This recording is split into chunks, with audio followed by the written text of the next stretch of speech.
On Facebook, he was the perfect father. His daughters called him hero.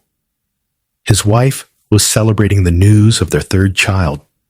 But that same man, just a few hours later, buried his entire family in crude oil storage tanks. This is the story of that face, which kept smiling for the camera, while a monster had taken over behind the scenes. Christopher Lee Watts, a name that has become synonymous with familial betrayal and unimaginable violence since 2018. This is the story of a man whose social media persona was that of an ideal husband and father, but who suddenly ended the lives of his pregnant wife and two young daughters. This is not just an account of a crime, but an attempt to delve into the psychological depths of the family annihilator, exploring how an ordinary person can transform into a monster.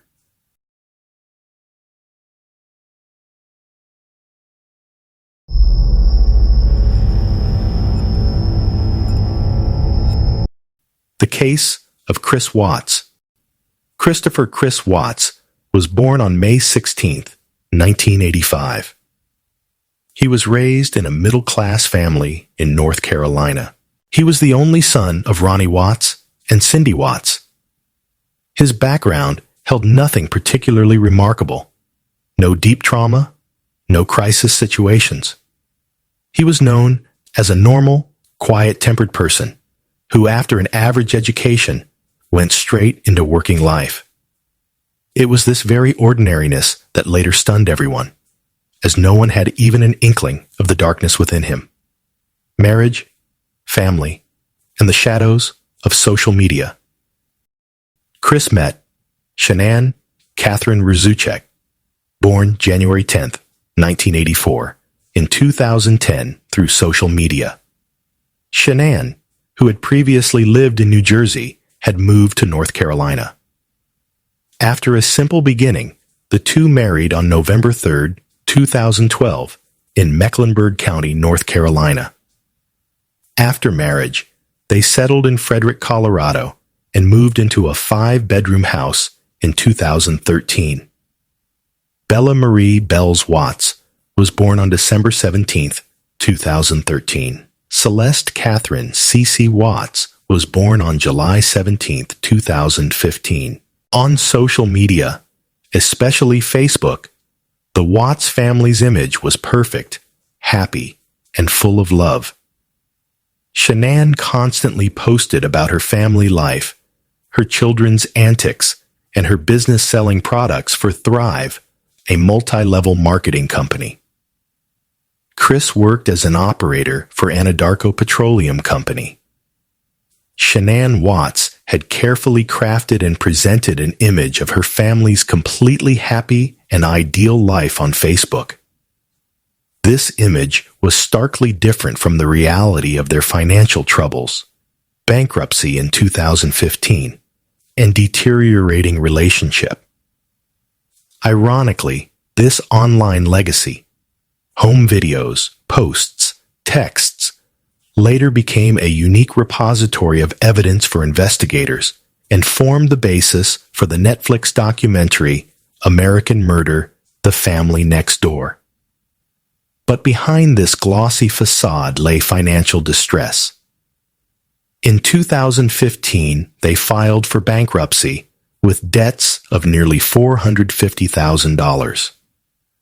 Yet, they maintained their social image. In June 2018, Shanann surprised Chris in a video by revealing they were expecting their third child. They had decided to name the baby Nico Lee Watts. In that video, Chris's reaction seemed joyous. That's awesome. But subsequent events exposed the lie behind that joy. The hidden storm, the affair, and mounting tension. In June 2018, as Shanann was celebrating her pregnancy news, Chris had already begun a secret relationship with his co-worker Nikki Kessinger.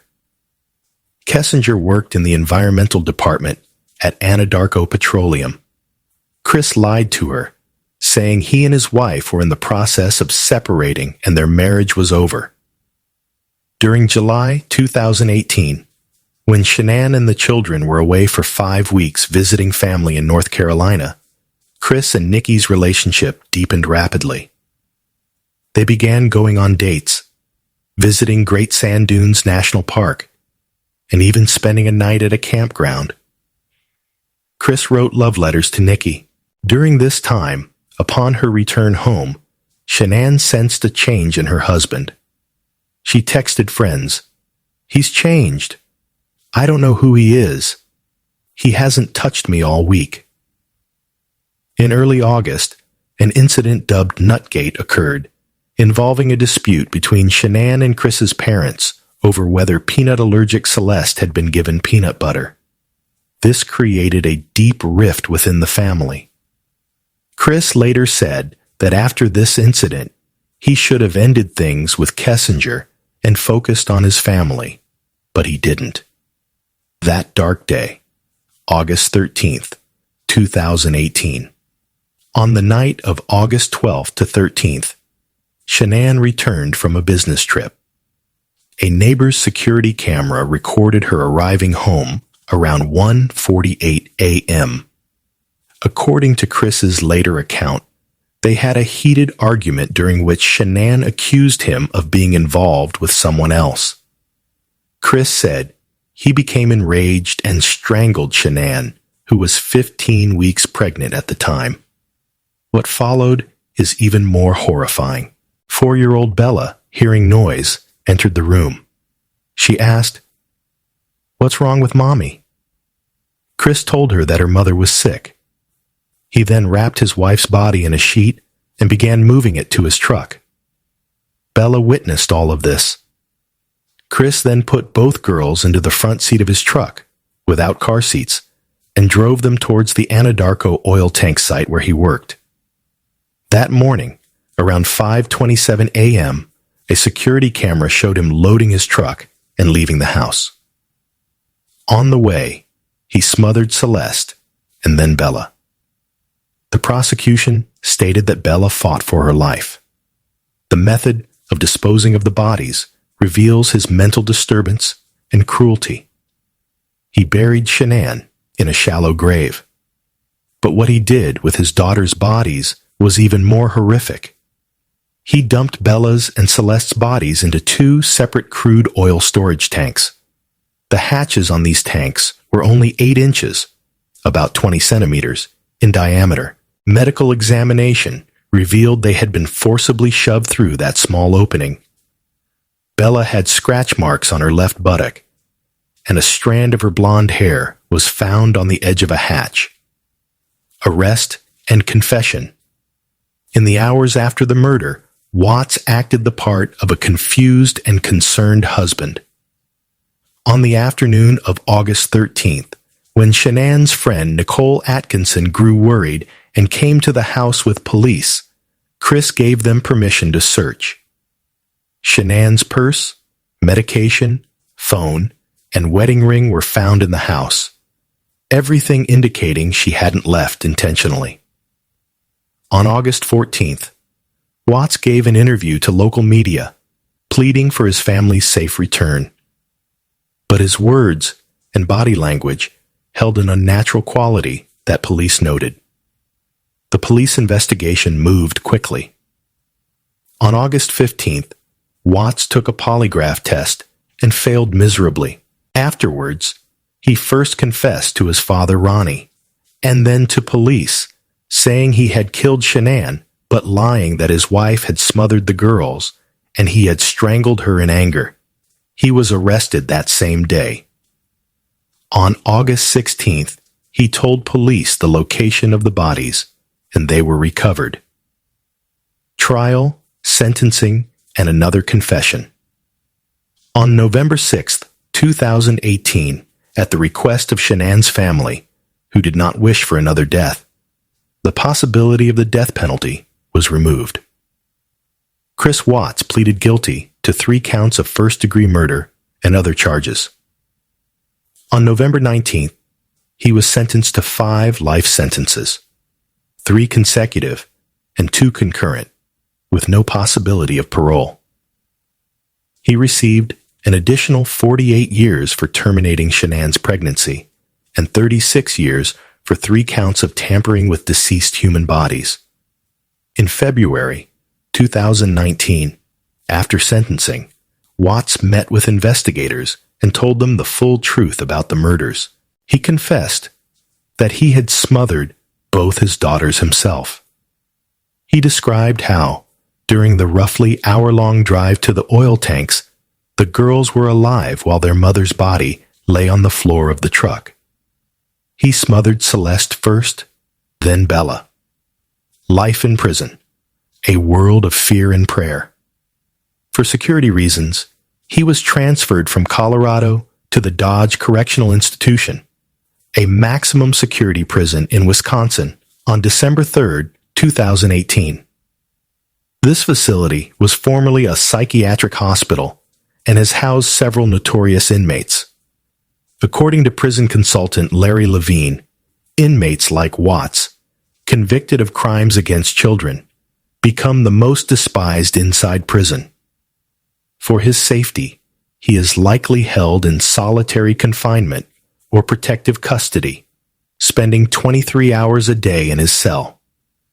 A former inmate reported that he lives in constant fear of being assaulted or killed by others. Every day, he thinks about what he did. He has pictures of his daughters and prays for forgiveness daily. In prison, Watts has adopted evangelical Christianity.